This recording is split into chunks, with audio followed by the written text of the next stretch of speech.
ಲಿಂಬೆಹಣ್ಣಿನ ಕಷಾಯಕ್ಕೆ ಬೇಕಾಗುವ ಸಾಮಗ್ರಿಗಳು: 1 ಗ್ಲಾಸ್ ನೀರು, ನಂತರ 1 ಲಿಂಬೆಹಣ್ಣು, ಮತ್ತೆ ಬೆಲ್ಲ, ಜೀರಿಗೆ. ಒಂದು ಪಾತ್ರೆಯನ್ನು ತೆಗೆದುಕೊಂಡು ನೀರು, ಲಿಂಬೆಹಣ್ಣು ಹಾಕೊಳ್ಳಿ. ಇದನ್ನ 5 ನಿಮಿಷಗಳ ಕಾಲ ಪ್ಲೇಟನ್ನು ಮುಚ್ಚಿ ಕುದಿಸಬೇಕು.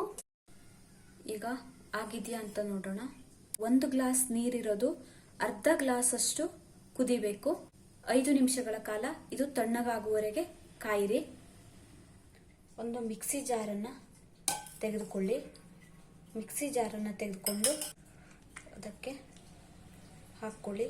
ಈ ಸೀಡ್ಸ್ ಏನಿದೆ ಅದನ್ನ ಹಾಕ್ಕೊಳ್ಬೇಡಿ, ಸಪ್ರೇಟ್ ಆಗಿಡಿ ಸೀಡ್ಸನ್ನು.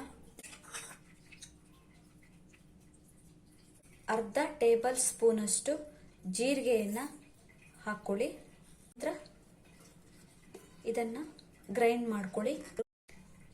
ನಂತರ ನಾವೇನು ಬೇಯಿಸ್ಕೊಂಡಿರೋ ನೀರು ಇದೆಯಲ್ಲ ಅದಕ್ಕೆ ಇದನ್ನ ಮಿಕ್ಸ್ ಮಾಡಿ. 2 ಟೇಬಲ್ ಸ್ಪೂನ್ ಅಷ್ಟು ನಾನು ಬೆಲ್ಲವನ್ನು ಹಾಕ್ಕೊಳ್ತಾ ಇದ್ದೀನಿ. ನಂತರ ಇದನ್ನ ಮತ್ತೆ 10 ನಿಮಿಷಗಳ ಕಾಲ ಕುದಿಸಿ.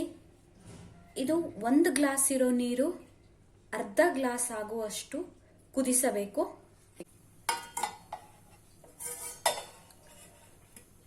ಈ ರೀತಿಯಾಗಿ ಲಿಂಬೆಹಣ್ಣಿನ ಕಷಾಯವನ್ನ ಕುದಿಸಬೇಕು. ಈಗ ಲಿಂಬೆಹಣ್ಣಿನ ಕಷಾಯ ರೆಡಿ ಆಗಿದೆ. ಇದನ್ನ ದೊಡ್ಡವರಿಗಾದ್ರೆ ದಿನಕ್ಕೆ 2 ರಿಂದ 3 ಬಾರಿ ಸೇವಿಸಬಹುದು.